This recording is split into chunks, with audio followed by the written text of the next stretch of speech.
사망 권세를 철폐하시고 부활하셨다. 그래서 부활의 주님이 되셨습니다.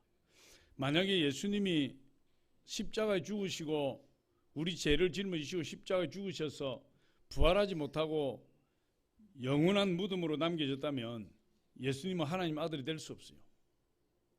하나님의 아들이시기 때문에 사망 권세를 깨뜨리시고 부활하시게 된 거예요. 그 하나님의 아들인 예수님을 우리가 주인으로 섬기고 우리의 구주로 섬기고 우리의 왕으로 섬기는 것이 여러분 이 세상에 어떤 주인을 모신 것보다 더 놀라운 축복이 된다. 이렇게 성경은 이야기하고 있어요. 오늘 본문을 보니까 이 안식 후 첫날 막달라 마리아가 예수님의 무덤으로 달려갔다. 안식 후 첫날이에요. 안식일은 금요일 저녁부터 주로 이제 해질 때부터 토요일 저녁 해질 때까지 보통 이제 시간으로 따지면 한 6시로 잡는데 금요일 저녁 6시부터 토요일 저녁 6시까지 그것이 안식일이에요. 이 요음이라는 것이 날인데 이스라엘의 날은 저녁부터 저녁까지예요. 아침부터 저녁까지가 아니고 그래서 저녁이 되고 아침이 되는 이는 첫째 날이라. 그래서 안식일도 금요일 저녁부터 하는 겁니다. 이 청학리는 안식 교인들이 많아요. 병원도 안식교 의사가 많고 약국도 안식교 약국이 많은데 보니까 토요일 되면 전부 문 닫습니다. 금요일 날 저녁부터 토요일 저녁까지. 주일날 다 문 열어요. 그래서 참 청학리에 사니까 그런 편리한 것도 있어요. 토요일 날 약국 못 가면은 주일날 가면 돼. 다른 데는 주일날 문 닫아버립니다. 토요일 날 병원 못 가면 주일날 가면 돼요. 할렐루야. 그것도 하나님의 또 다른 은혜예요, 그게. 어쨌든 이 예수님이 안식일 날, 금요일 날 오후 3시에 운명하시고 금요일 날, 토요일 날, 주일 날, 토요일 날 저녁까지가 안식일이니까 안식 후 첫날, 주일 날 새벽에 예수님 부활하셨어요. 그러니까 오늘 새벽에 예수님이 부활하셨고 막달라 마리아와 많은 여인들이 오늘 새벽에 향유를 가지고 예수님 무덤을 찾아갔었던 겁니다. 그곳에서 부활하신 예수님을 만나게 되었어요. 이 막달라 마리아가 주님의 무덤을 찾아갔을 때 큰 지진이 나서 무덤 문이 이미 열려버렸다. 이렇게 이야기하고 있어요. 마태복음 28장 5절로 6절에 보니까 너희는 무수하지 말라. 십자가에 못 박힌 예수를 너희가 찾는 줄을 내가 아노라. 그가 여기 계시지 않고 그가 말씀하시던 대로 살아나셨느니라. 와서 그가 누우셨던 곳을 보라. 이렇게 말씀하고 있어요. 천사가 나타나서 예수님이 말씀하시던 대로 부활하셨다. 그 전까지 제자들이 예수님의 부활에 대해서 이해도 못했고 전혀 믿을 수가 없었어요. 죽은 자가 부활한다는 사실을 믿지를 못했던 거죠. 그런데 예수님이 말씀대로 부활해 버리셨대. 이 사도 바울도 고린도전서 15장 3절 이하에 보니까 예수님의 부활의 목격자들에 대해서 이야기하고 있어요. 예수님의 부활이 역사적인 사실이다. 그걸 이제 이야기하고 고린도전서 15장 3절로 8절 우리 한번 보여주시기 바랍니다. 우리 같이 한번 읽어봅니다. 시작. 내가 받은 것을 먼저 너희에게 전하였노니 이는 성경대로 그리스도께서 우리 죄를 위하여 죽으시고 장사 지낸 바 되셨다가 성경대로 사흘 만에 다시 살아나사 게바에게 보이시고 후에 12 제자에게와 그 후에 500여 형제에게 일시에 보이시나니 그 중에 지금까지 대다수는 살아있고 어떤 사람들은 잠들었으며 그 후에 야고보에게 보이셨으며 그 후에 모든 사도에게와 맨 나중에 만삭되지 못하여 난 자 같은 내게도 보이셨느니라. 이 사도 바울의 고백이에요. 예수님이 죽으셨다가 부활하신 사실은 역사적인 사실이에요. 그래서 한두 사람이 목격한 것이 아니고 500여 사람이 일시에 예수님 부활을 목격했고 그리고 사도 바울처럼 이 만삭되지 못하여 난 자 같은 이 사도 바울에게도 예수님이 보이셨다. 그런데 사도 바울이 목격한 예수님은 이미 예수님 승천하시고 나서 성령으로 오신 예수님을 만난 거예요. 사도 바울 다메섹 도상에서. 그래서 이 사도 바울이 기독교인들 핍박할 때 이 다메섹 도상으로 가서 기독교인들을 잡아서 예루살렘을 끌고 와서 감옥에 넣고 핍박하려고 할 때 예수님 나타나신 거예요. 하늘에서 강한 빛이 임하고 큰 소리가 들려서 사울아 사울아 네가 왜 나를 핍박하느냐, 주여 누구십니까? 나는 네가 핍박하는 예수라. 그렇게 해서 예수를 만난 거예요. 그런데 지금도 여러분 부활하신 예수님 우리가 만날 수 있습니까? 없습니까? 만날 수 있어요. 지금도 부활하신 예수님이 얼마든지 우리 가운데 나타나시고 우리가 깊은 기도 가운데 또 우리 하나님 앞에 부르짖는 기도 가운데 우리 주님이 나타나셔서 역사하시는 거예요. 그런데 그 부활하신 예수님을 만나면 여러분 놀라운 일이 일어나게 돼요. 부활하신 예수님을 만나면 완전히 인생이 변화되는 역사가 일어나게 돼요. 그래서 우리가 반드시 부활하신 예수님을 만나야 되고 또 매 시간마다 매 분초마다 그 부활하신 예수님과 함께 동행해야 돼요. 우리나라는 참 복을 많이 받은 나라인데 133년 전에 1885년 4월 5일이 부활주일이었어요. 133년 전인 1885년 4월 5일 날 감리교 선교사였던 아펜셀러와 장로교 선교사 언더우드가 제물포항에 내린 겁니다. 제물포는 인천이에요. 할렐루야. 그때는 미국에서 배를 타고 수개월이 걸려서 일본을 거쳐서 이렇게 한국으로 오게 되었는데 그 엄청난 고난의 여정입니다. 그런데 그 미국에서 여러분 아펜젤러가 결혼해서 왔는데 신혼여행 때 오게 되었는데 아펜젤러 부부나 언더우드는 총각으로 왔는데 그 언더우드나 나이가 전부 20대 초반입니다. 다 20대 초반이에요.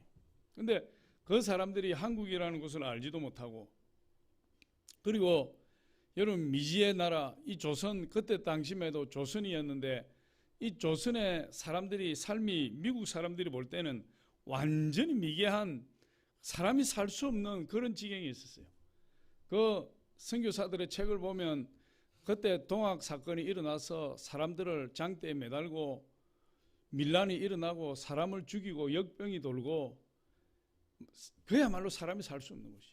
그런데 여러분 그 미국에서 언더우드 아펜셀러 이런 선교사들이 이 조선 땅을 향해서 왔는데 그들이 20대 초반에 생생한 젊은이였을 뿐만 아니라 그 당시에 선교사로 온 대부분의 사람들이 대학을 졸업한 사람들이고 미국에서는 장래가 보장되어 있는 사람들이고 가문으로 치면은 대단한 가문의 자제들이에요.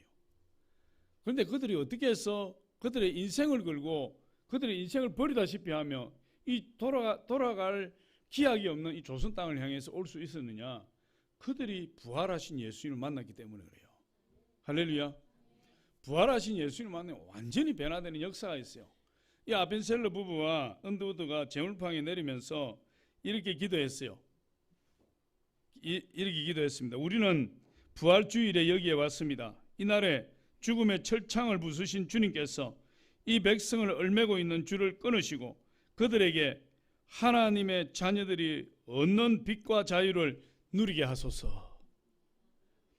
제물포항에 내린 날이 4월 5일 날 부활주일인데 거기에서 무릎을 꿇고 일성으로 하나님 앞에 기도드린 내용이 여러분 그 기도예요. 이 조선 땅, 이 어둠에 쌓여있는 이 캄캄한 죽음의 그늘이 뒤덮고 있는 이 조선 땅에 예수의 빛이 예수의 자유가 임하게 하여 주옵소서. 그런 기도를 했어요. 그리고 그분들이 이 조선반도에 복음을 전하기 시작하는데 참 우리나라는 믿음의 전통이 잘 들어온 나라예요. 그 선교사들이 경건한 그런 믿음을 가지고 와서 그때 당시에 조선 땅에는 집집마다 술을 빚고 그리고 담배를 키워서 담배를 말아 피고 온갖 도박과 음주와 걸령과 그런 못된 것들로 사로잡혀 있는데 선교사들이 금주하고 금연하고 도박을 금지하고 그래서 한국 개신교가 술, 담배가 깨끗이 사라진 거예요. 그럼 지금 천주교는 술, 담배를 마음껏 하잖아요. 자랑스럽게. 이 담배 이렇게 신부님들이 담배 이렇게 딱 꽂고 텔레비 나가가지고 담배 하루에 한 3갑 핍니다. 술을 많이 드시나 봐요.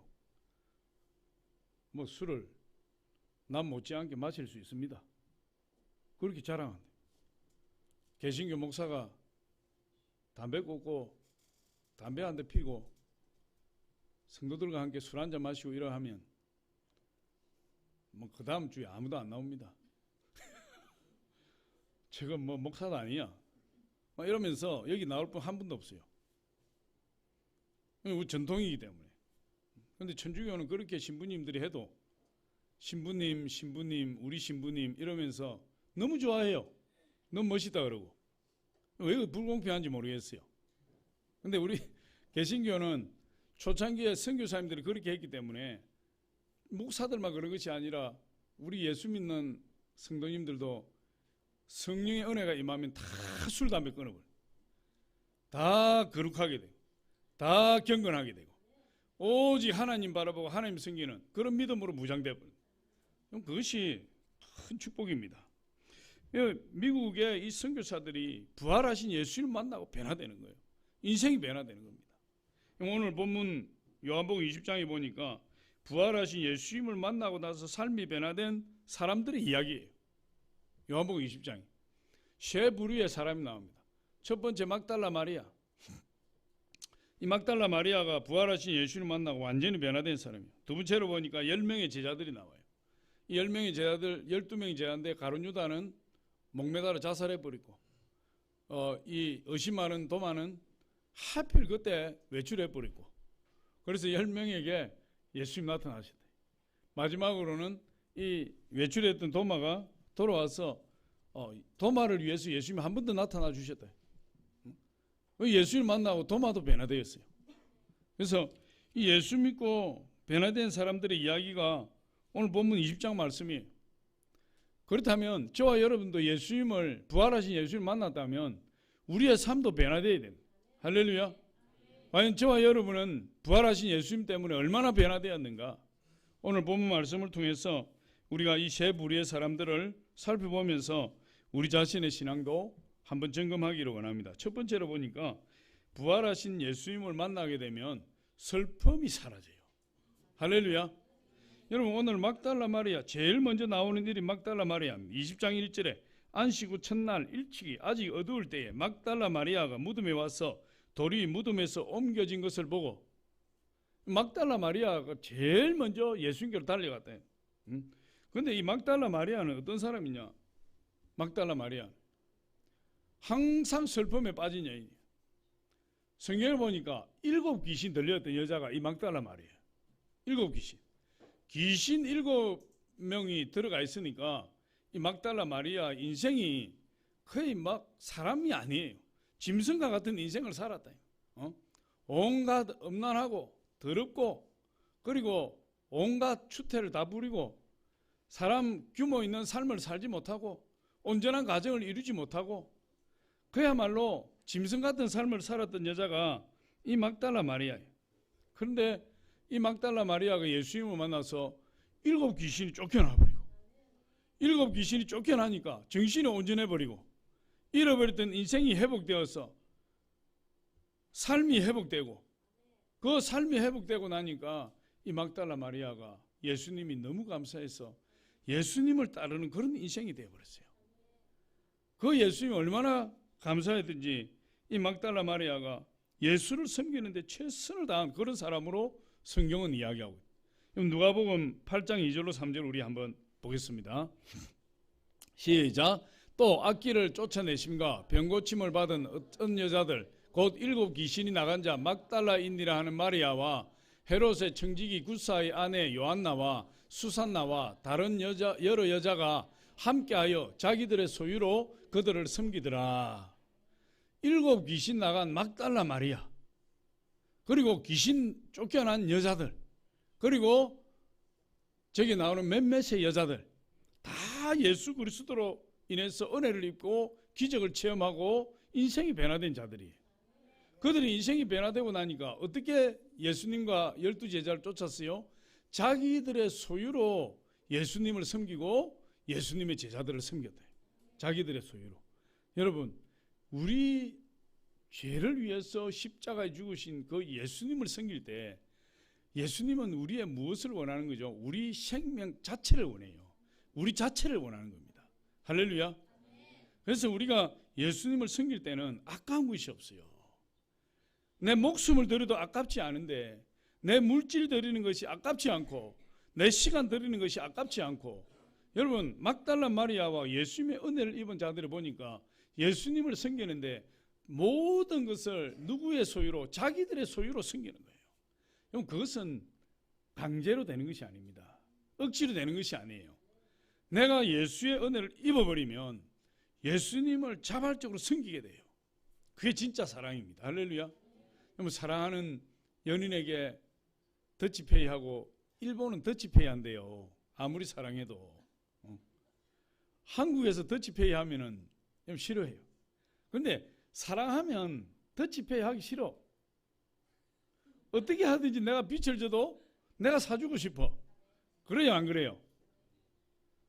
아니, 내가 뭐 좀 빚을 지더라도 내 돈으로 사주고 싶고 내가 섬기고 싶은 것이지,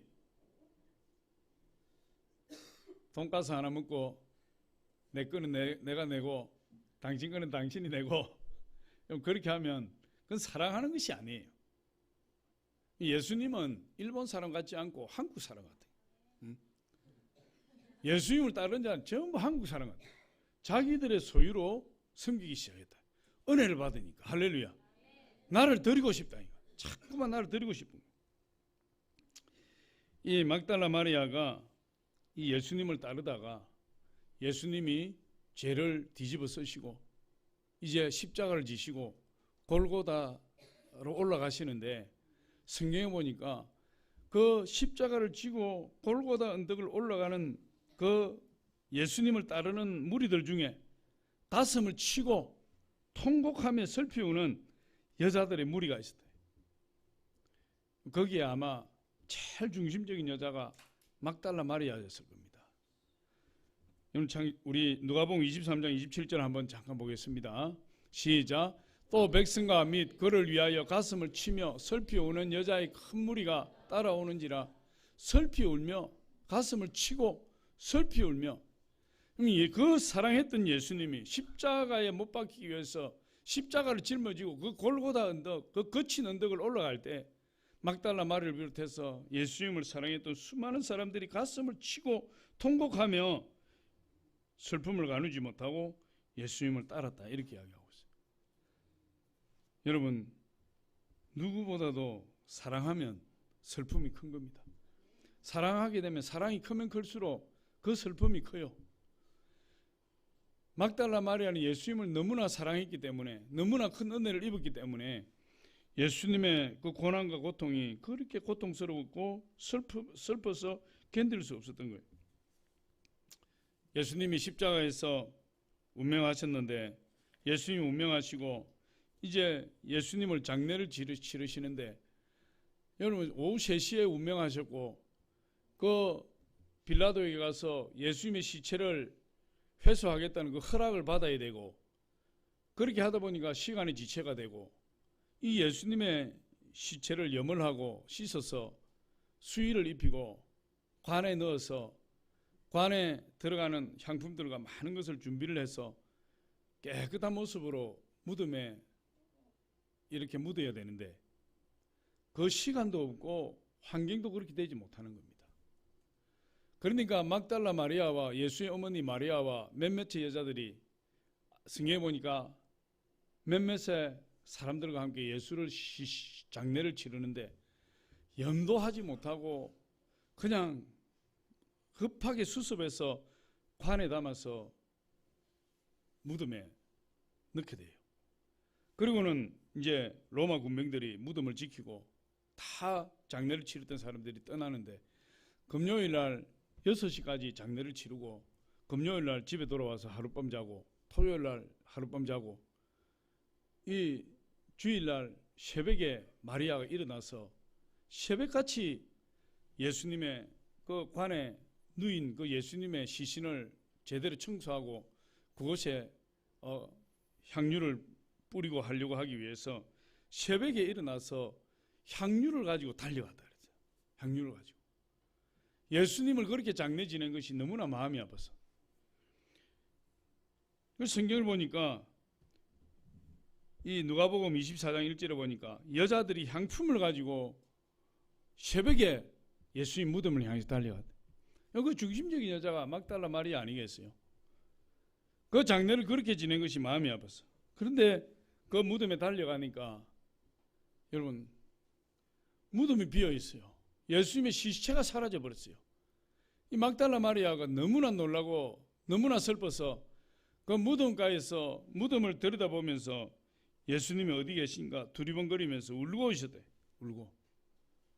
오늘 20장 1절에 보니까 그렇게 이야기하고 20장 11절에 보니까 마리아는 무덤 밖에 서서 울고 있더니 울면서 굽으려 무덤 안을 들여다보니 예수님의 시체가 사라져 버렸으니까 마리아가 밖에서 울면서 무덤 안을 들여다보면서 예수님을 찾는 겁니다.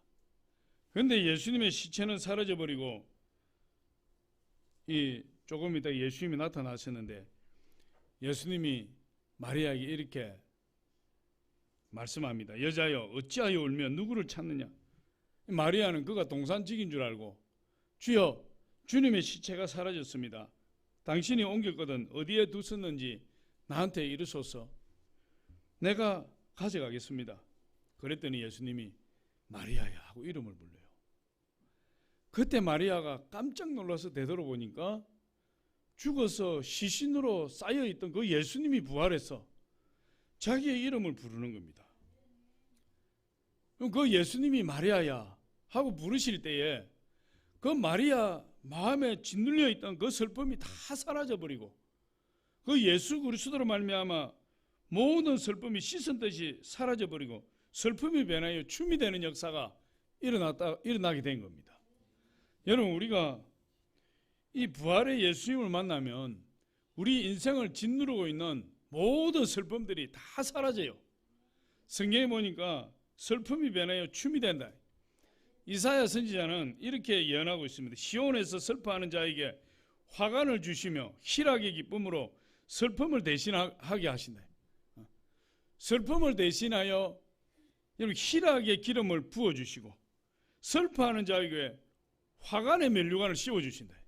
우리 예수님께서 부활하신 예수님을 만나게 되면 우리 인생에 그늘진 것들이 사라지게 되고 우리 인생의 슬픔이 떠나가게 되고 하나님의 은혜가 임해서 이 세상 사는 자는 누구도 예수 그리스도와 함께 기쁨의 삶을 살게 된다는 거예요.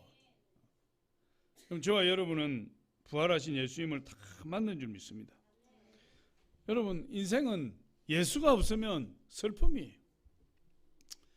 예수가 없는 인생은 우리 인생을 고해와 같다. 바다를 항해하는 고통과 같다. 여러분 예수가 없는 인생은 낮에도 슬픔과 걱정에 쌓여 있고 밤에도 근심 걱정 괴로움 때문에 편히 쉬지도 못한다. 솔로몬이 그렇게 기록했습니다. 전도서 2장 23절에 우리 같이 한번 읽어봅니다. 시작. 전도서 2장 23절에 시작. 일평생에 근심하며 수고하는 것이 슬픔뿐이라 그의 마음이 밤에도 쉬지 못하나니 이것도 헛되도다. 예수를 알지 못하면 낮에도 괴롭고 밤에도 쉬지 못하고 낮이나 밤이나 1년 12달 일평생 고난과 고통 슬픔에 짓눌려 살다가 인생 마치는 것이 우리 인생이에요. 우리 인생이에요.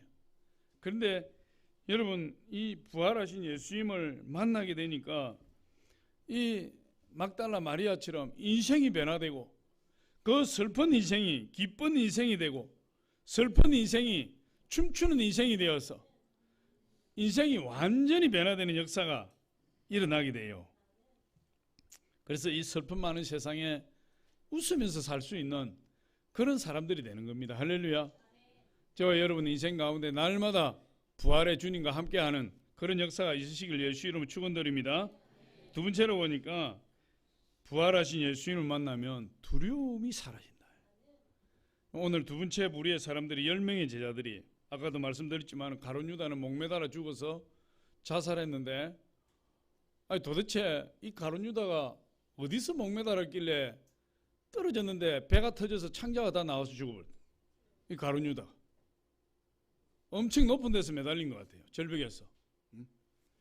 그리고 도마는 하필 그때 외출했다가 예수님 만나지도 못하고, 제자들이 예수님이 십자가에, 예수님 붙들리고 십자가에 죽으시는 모습을 보고 두려움이 임해서 베드로도 나머지 12제자도 예수님 죽는데도 내가 따라가고 다 할 수 있습니다 장담했던 제자들이 예수님이 붙잡히고 채찍에 맞고 십자가에 못 박히는 모습을 보고는 질겁을 해서 두려움에 공포에 휩싸여 다 도망가 버렸어요.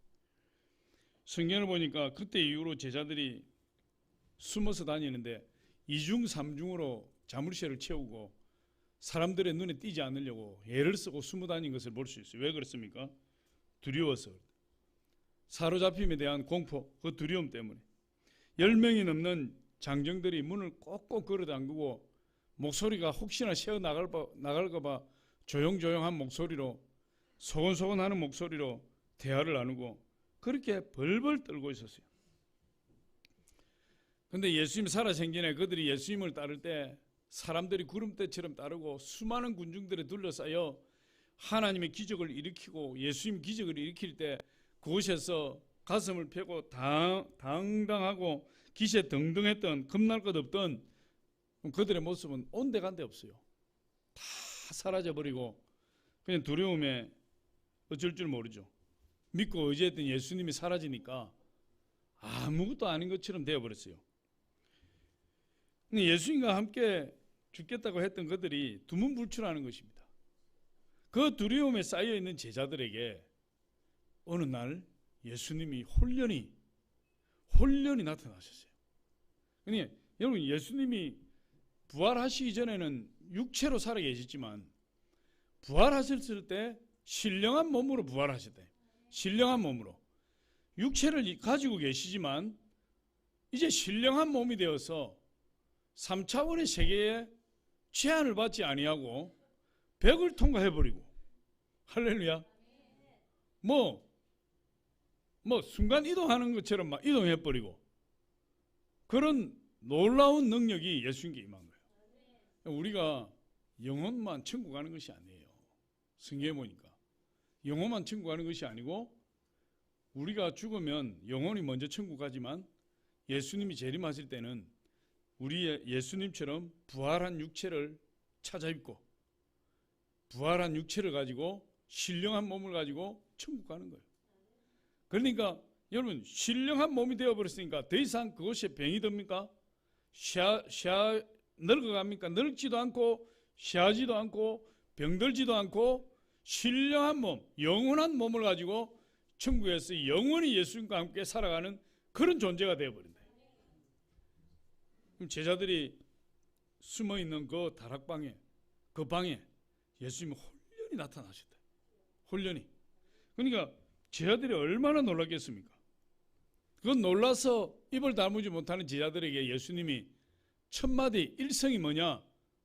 너희에게 평강이 있을지어다. 왜 평강을 이야기합니까? 두려워하니까. 너무 두려워하고 떨고 그냥 쉼이 없으니까. 두려운 사람에게 무슨 쉼이 있겠어요? 그런데 예수님이 그 마음을 아시고 너희에게 평강이 있을지어다. 샬롬, 이렇게 말했어요. 제자들이 그 예수님을 보고, 눈앞에 나타나신 그 예수님을 보고 깜짝 놀랐는데 놀라서 믿지를 않았다 그랬어요. 예수님이 나타나셨지만 믿지를 않았다. 그러니까 예수님이 어떻게 하셨습니까? 제자들에게 못자국 난 손을 보여주셨다. 창으로 찔린 옆구리를 제자들에게 보여주셨다.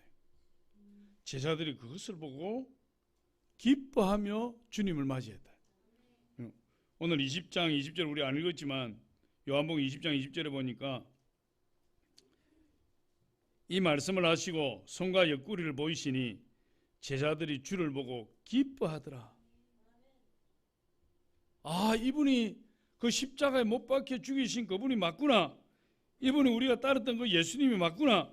그리고 기뻐했다. 여러분, 기뻐했다는 말은 뭐죠? 지금까지 그들을 짓누르고 있던 두려움과 공포가 사라져버렸다는 거예요. 부활하신 예수님을 만나니까 그 두려움이 사라져버리고 공포가 사라져버리고 그 마음의 어두움이 사라져버리고 예수의 빛이 임해서 그들에게 큰 기쁨이 임했다.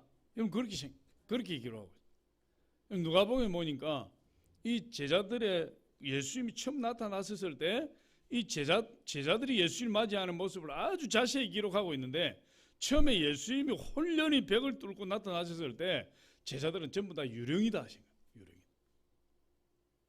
그런데 예수님이 제자들에게 못자국 난 손과 창자국 난 옆구리를 보여주실 뿐만 아니라 내가 유령이 아니라 내가 예수님이다 하는 걸 보여주시기 위해서 생선을 더 잡수셨다. 영은 먹을 수가 없잖아요. 예수님이 생선을 드시고 실제 육으로 부활하신 예수님이라는 걸 보여주셨어요. 우리 누가복음 24장 37절로 43절 우리 한번 보겠습니다. 시작. 그들이 놀라고 무서워하여 그 보는 것을 영어로 생각하는지라 예수께서 이르시되 어찌하여 두려워하며 어찌하여 마음에 의심이 일어나느냐. 내 손과 발을 보고 나인 줄 알라. 또 나를 만져보라. 영은 살과 뼈가 없으되 너희 보는 바와 같이 나는 있느니라. 이 말씀을 하시고 손과 발을 보이시나 그들이 너무 기쁨으로 아직도 믿지 못하고 놀랍게 여길 때에 이르시되 여기 무슨 먹을 것이 있느냐 하시니 이에 구운 생선 한 토막을 드리니 받아사 그 앞에서 잡수시더라. 신령한 몸은 배가 안 고파요. 신령한 몸은 음식을 안 잡수셔도 돼. 그런데 제자들에게 내가 몸으로 부활했다 하는 것을 보여주시기 위해서 그 제자들 앞에서 생선을 잡수셨다. 그랬더니 제자들에게 큰 기쁨이 있다는 것은 지금까지 제자들을 짓눌렀던 두려움과 공포, 그것들이 다 사라져버린 거예요. 어떻게 하니까? 부활하신 예수님 만나니까. 우리 인생에 근심 걱정이 얼마나 많습니까? 사업에 대한 근심 걱정, 질병에 대한 근심 걱정, 알 수 없는 미래에 어떤 일이 일어날지 모르는 그것에 대한 근심 걱정. 여러분, 자기 가지고 있는 비전을 이루는 데 있어서 두려워하는 마음들, 자녀들에 대한 근심 걱정, 남편 아내에 대한 근심 걱정, 얼마나 근심 걱정이 많은지 몰라요. 얼마나. 그야말로 근심 걱정에 쌓여 살아간다. 그런데 누굴 만나면 다 해결이 돼요? 예수님 만나면 다 해결돼. 예수님 만나. 수고하고 무거운 짐진 자들아 다 내게로 오라. 내가 너희를 쉬게 하리라. 어떤 근심 걱정이 있든지 예수님께 맡기면 예수님이 다 책임지신다. 그러면서 이 제자들에게 사명을 주십니다. 하나님이 나를 세상에 보내신 것처럼 나도 너희를 세상으로 보내노라. 그렇게 말씀하세요. 그러면서 보내시기 전에 뭐라고 말씀하시느냐? 성령을 받으라. 성령을 받아야 세상으로 나가서 복음을 전하고 영적 전쟁 가운데 승리할 수 있고, 성령을 받아야 죽기까지 충성할 수 있느니라. 오직 성령이 너희에게 임하면 너희가 권능을 받고 예루살렘과 온 유대와 사마리아와 땅끝까지 이르러 내 증인이 되리라. 성령을 받지 아니하고는 예수를 위해서 희생할 수도 없고 예수를 위해서 순교할 수 없는 거예요. 그러면서 예수님이 성령을 받으라. 여러분, 그렇게 말씀하십니다. 21절로 22절로 보니까 예수께서 또 이르시되 너희에게 평강이 있을지어다. 아버지께서 나를 보내신 것 같이 나도 너희를 보내노라. 이 말씀을 하시고 그들을 향하사 숨을 내쉬며 이르시되 성령을 받으라. 그럼 다 성령 받아야 돼요. 다 성령 받아야 돼요. 예수 믿으면 성령이 있지 않습니까? 성령으로 하지 아니하고는 예수님을 주라고 할 수 없느니라. 그렇게 말씀하시지 않으셨습니까? 그런데 뭐 또다시 성령을 받아야 됩니까? 여러분, 요한복음 7장에 보니까 이는 믿는 자들이 받을 성령을 말씀하시니라. 그러면 예수를 믿는 자에게 위로부터 임하는 성령을 받아야 된다. 할렐루야. 성령을 받기 전에는 여러분, 요한복음 4장에 보니까 우리 안에서 샘물 같은 샘물이 솟아나와요. 구원받은 자는. 그럼 샘물은 자기 혼자 마시는 거예요. 샘물은. 그런데 믿을 자가 받을 성령을 받은 자는 요한복음 7장에 보니까 강물 같은 성령이 흘러넘쳐. 그거는 내만 마시는 것이 아니라 수많은 사람들에게 생명을 주는 겁니다. 수많은 사람들을 살리는 능력이 거기에 있는 거예요. 그러니까 내가 예수 그리스도를 믿어서 내가 구원받았다. 그 사람은 자기 안에 자기 생명, 겨우 자기 생명, 샘물이 쫄쫄쫄쫄 흘러나와서 그거 마시고 목을 축이고 겨우 자기 혼자 살아가지만 믿을 자가 받을 성령을 받아버리면 강물 같은 성령이 흘러넘쳐서 수많은 사람을 살리고 썩어있고 죽어있는 바다를 살리고 강물을 살리고 그 성령의 생수가 강물에 들어가니까 바다에 들어가니까 그곳에 물고기가 살고 생물이 살아버리고 어부가 나고 어부들이 그물을 가지고 일터로 뛰어나가고 그런 역사가 성령을 받을 때 나타나는 거예요. 할렐루야. 그래서 예수님이 성령을 받으라. 여러분 성령을 받으면 우리 인생이 완전히 달라집니다. 능력 있는 하나님 자녀들이 돼요. 지금까지 전도 한번 못하고 예수 믿으세요 부끄러워서 말 한번 못하고 성경 한번 읽으려고 하니까 성경이 수면제요. 한 줄 읽으니까 잠이 그냥 골아 떨어지고 잠 안 올 때 읽는 것이 성경책이요. 머리맡에 두고 불면증이 있어 잠이 안 오면 성경을 펼쳐서 한 두 줄 읽어보니까 그냥 골아 떨어지네. 성령을 받으면 이게 수면제가 아니라 성경을 읽으면 그 안에 생명의 생수가 솟아나는 거예요. 읽으면 읽을수록 더 읽고 싶고 거기에 생명의 진리를 발견하니까 생명의 진리를 발견하고 나니까 입을 닫고 있을 수가 없고 나가서 그 말씀을 선포하고 싶고 할렐루야.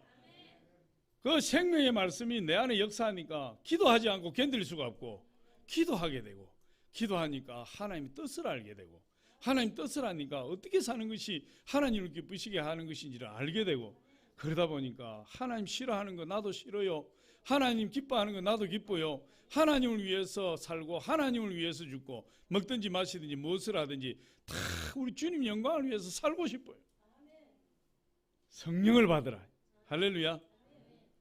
이 제자들이 그 두려움에 사로잡혀 있었지만은 부활하신 예수님을 만나고 그 마음의 기쁨이 임해서 두려움을 극복하게 되고 여러분 그들이 다 순교했어요. 그 혹시나 잡혀갈까봐 말소리가 새어나갈까봐 이중 삼중으로 자물쇠를 치우고 그 안에 숨어있던 제자들이 성령을 받고 딴 것까지 복음을 전하고 예수의 말씀을 가지고 나갈 때 그들이 다 순교하고 자기 목숨을 두려워하지 아니하고 주를 위해 바칠 수 있는 그런 제자들이 됐어요. 진정한 제자들. 어떻게 했을 때? 부활의 주님을 만나고 성령을 받았을 때. 할렐루야. 여러분 마지막으로 보니까 이 부활하신 주님을 만나면은 의심이 사라져요. 의심이. 세 번째 주인공이 도마예요. 의심 많은 도마. 도마가 저와 여러분 같을 수가 있어요. 저도 예수님을 그렇게 믿었지만은 끊임없이 의심하고 도대체 예수님이 계신가 안 계신가? 예수님이 계신 것 같았다가 안 계신 것 같았다가 하나님이 계신 것 같았다가 안 계신 것 같았다가 저 하늘은 옛날부터 있던 하늘이고 이 땅도 옛날부터 있던 땅이고 저 하늘과 이 땅이 옛날부터 있었는데 예수님 어디 계신다 말인가? 하나님 어디 계신다 말인가? 너무 괴로운 거예요. 이게 너무 괴로워. 교회를 나가도 괴롭고 성경을 읽어도 괴롭고 예수님이 자꾸 의심되니까 그래서 금식을 하고 제가 강남금식 기도원 가서 21일 금식을 했는데 제가 간증도 몇 번 했지만은 그때 내가 살아계신 하나님을 확실히 그 전에도 만났는데 자꾸 의심하니까 확실히 살아계신 하나님 만나고 내가 하나님 앞에 고백을 했어요. 주님, 이제 지금부터 오늘부터 제 믿음이 땅끝까지 꺼진다 할지라도 예수님 살아계심에 대해서 의심하지 않겠습니다. 제가 그렇게 고백했어요. 하도 의심이 오니까. 그런데 그때 금식하면서 예수님이 밤마다 나타나시고 기도하면은 응답해 주시고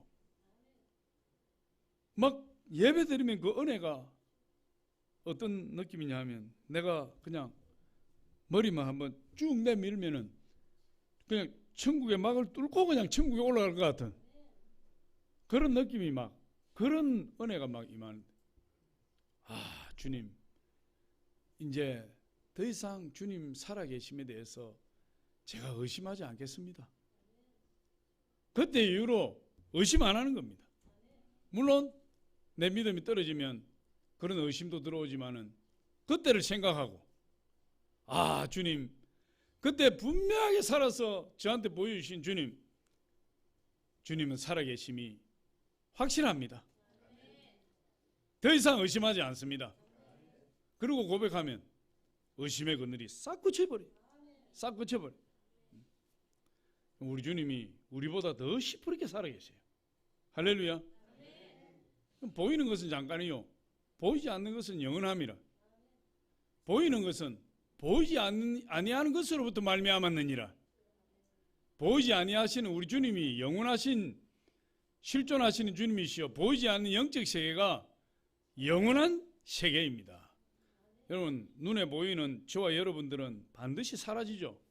이 세상도 저 하늘도 이 땅도 다 사라지고 오직 보이지 아니하시는 우리 주님, 보이지 않는 영원한 천국, 보이지 않는 영원한 지옥 그것만 존재하게 되는 거예요. 부른 장래에 저와 여러분이 다 그걸 경험하게 될 겁니다. 저는 항상 이런 생각이 들어요. 오늘 내가 여기 서 있지만 여기 서 있는 시간도 끝나고 오늘 여러분과 말씀을 나누고 있지만 이 시간도 끝나고 내가 어느 날 나 자신을 돌아보니까 죽음의 문턱에 누워서 내가 지나온 삶을 회상하고 내가 왜 그때 그렇게 하지 못했던가, 그때 내가 왜 하나님 기쁘게 해드리지 못했던가, 그때 왜 내가 사랑하지 못했던가, 그때 내가 왜 헌신하지 못했던가, 지나간 세월을 후회하며 누워서 목숨이 사망이 문지방을 넘을 그때를 기다리고 있을 그날이 속히 온다. 저는 그런 생각이 떠나지를 않아요. 그날이 곧 올 것이다. 언젠가는 아니라 곧 그날이 올 것이다. 왜 그렇게 생각하느냐? 내가 개척한 지 지금 7년이 지나버렸다. 어저께 개척한 것 같은데 벌써 7년이 지나고 10년의 세월을 눈앞에 두고 있는데 10년의 세월이 순식간에 지나간 앞으로 30년 후면은 순식간에 지나가 버린다. 순식간에. 할렐루야. 이 도마가 의심이 많은 사람이었어요. 외출하고 돌아오니까 10명의 제자들이 이구동성으로 예수님 부활하셨다, 예수님 살아나셨다. 도마가 이렇게 이야기합니다. 나는 예수님이 살아난 것도 이해할 수 없고 죽은 자가 살아난 사실에 대해서 동의도 할 수 없습니다. 그때 예수님이 누구를 위해 나타나셨어요? 의심 많은 도마를 위해서 또 나타나신 거예요. 그러면서 도마야, 이 손에 못 자국 난 손에 네 손가락을 한번 넣어보아라. 도마야, 창 자국에 네 손가락 한번 넣어보아라. 그리고 믿는 자가 되고 믿지 않는 자가 되지 말라. 그렇게 이야기해요. 성경 보니까 지금은 과학이 첨단을 달리는 시대예요. 과학으로 입증이 안 되면 다 안 믿으려고 그래. 과학으로 입증이 안 되면. 미국의 유명한 천문학자 칼 세이건 박사라는 분이 있었는데 이분이 골수암에 걸려서 62세에 아까운 나이로 세상을 떠났어요. 뉴스 위키지에 실린 내용인데 이분이 평소에 하나님의 존재와 예수님의 부활, 영원한 생명 관심이 많았어요. 그런데 예수를 안 믿어요. 병상에 누워서 투병을 하면서 유명한 목사들을 불러서 대담을 하고 그 믿음에 대해서 나누는데 도무지 이분이 믿음이 안 들어가는 거예요. 많은 중보 기도자들이 기도하고 많은 교회들이 칼 세이건 박사를 위해서 기도하는데도 불구하고 이분이 뭐라고 고집하냐 하면 증거가 없는 한 확실히 알 수가 없고 확실하지 않는 이상 믿을 수 없다. 그럼 자기 고집을 피우는 겁니다. 증거, 예수님 부활하신 증거를 내놓아라. 하나님이 살아계신 증거를 내놓아라. 믿음이 있다는 증거를 내놓아라. 그러면 믿겠다. 어느 날 미국의 큰 기독교 단체를 이끌어 가시는 목사님과 믿음에 대해서 대화를 나누게 되었어요. 이 칼 세이건 박사가 목사님과 대화를 나누다 보니까 목사님 굉장히 지적이고 유식하고 아주 놀라운 이야기를 많이 하시는 겁니다. 그때 이 칼 세이건 박사가 이 목사님을 향해서 이랬어요. 목사님, 참 당신처럼 그렇게 똑똑한 분이 어떻게 하나님을 믿습니까? 목사님이 너무 답답해서 그 칼 세이건 박사를 향해서 그랬어요. 박사님, 제가 볼 때는 당신처럼 똑똑한 분이 어떻게 해서 예수를 믿지 않습니까? 그렇게 이야기했다. 대화를 오가던 중에 목사님께서 이런 질문을 했어요. 박사님, 당신은 사랑을 믿습니까? 그랬더니 이분이 지금 골수암 투병을 하는데 부인을 뜨겁게 사랑하잖아요. 부인을 뜨겁게 사랑하니까 자기는 사랑을 믿는다 이랬어요. 그러니까 목사님이 또 이런 질문을 했어요. 그렇다면 박사님은 사랑의 존재를 입증할 수 있습니까? 입증할 수 있죠. 그렇게 대답을 했는데 사랑을 입증하려고 하니까 이 증거가 없어요.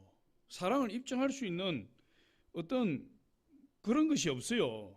도대체 사랑이 있다는 것은 알겠는데 그 사랑을 입증하기가 힘든 거예요.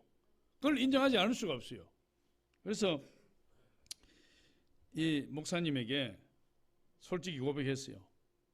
사랑이 있는 건 알겠는데 입증을 못 하겠습니다.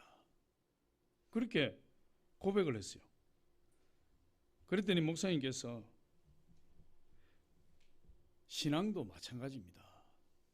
예수님의 부활도 마찬가지입니다. 과학적으로 입증할 수 없다고 해서 부활이 없는 것이 아닙니다. 과학적으로 입증할 수 없다고 해서 하나님이 존재하지 않는 것이 아닙니다. 결국은 이 박사님이 세상을 떠났는데 믿기를 거부하고 숨을 거두었어요. 그런데 그의 부인이 죽고 나서 이렇게 고백을 했습니다. 제 남편은 믿음을 갖고자 한 적이 한 번도 없었습니다. 다만 알고자 했을 뿐입니다. 여러분, 신앙생활 할 때 어떤 분들을 보면은 이해가 안 되면 안 믿으려고 하더라고요. 그런데 우리 하나님은 모든 성경을 다 이해하고 믿기를 원하시는 것이 아니라 믿으면 이해를 시켜주시는 분이에요. 할렐루야. 하나님을 믿으면, 예수님을 믿으면, 예수님의 부활을 믿으면, 예수님의 존재를 믿으면 하나님이 말씀을 통해서 성령을 통해서 이해하게 해주시는 분이에요. 여러분, 그 의심하는 도마에게 예수님이 이렇게 말씀하셨습니다. 너는 나를 본거로 믿느냐? 보지 못하고 믿는 자들이 복되도다. 그리하여 믿음 없는 자가 되지 말고 믿는 자가 되어라. 그렇게 말씀하세요. 그 말씀을 듣고 도마는 의심을 버리고 부활하신 예수님 만난 다음에 믿음의 사도가 되었어요. 도마가 전설에 의하면 저 인도에 가서 예수의 복음을 전하다가 그곳에서 순교를 당했습니다. 그렇게 의심 많던 도마가 부활하신 예수님을 만나고 나니까 믿음 없는 자가 되지 말고 믿는 자가 되어라. 보고 믿는 자가 복된 것이 아니라 보지 않고 믿는 자가 복되도다. 여러분, 너무 성령의 하나님 음성 들으려고 환상을 보려고 안 하셔도 됩니다. 오히려 보지 않고 믿는 자가 더 복되다. 우리가 부활의 주님을 만나면 우리 마음의 슬픔이 사라지고 우리 마음의 두려움이 사라지고 우리 마음의 의심이 사라져요. 저와 여러분이 매 순간순간 부활하신 예수님과 동행하셔서 믿음의 자녀들이 다 되시길 예수 이름으로 축원합니다. 기도하겠습니다. 아버지 하나님 감사합니다. 오늘 하나님 부활의 주일을 맞이해서 하나님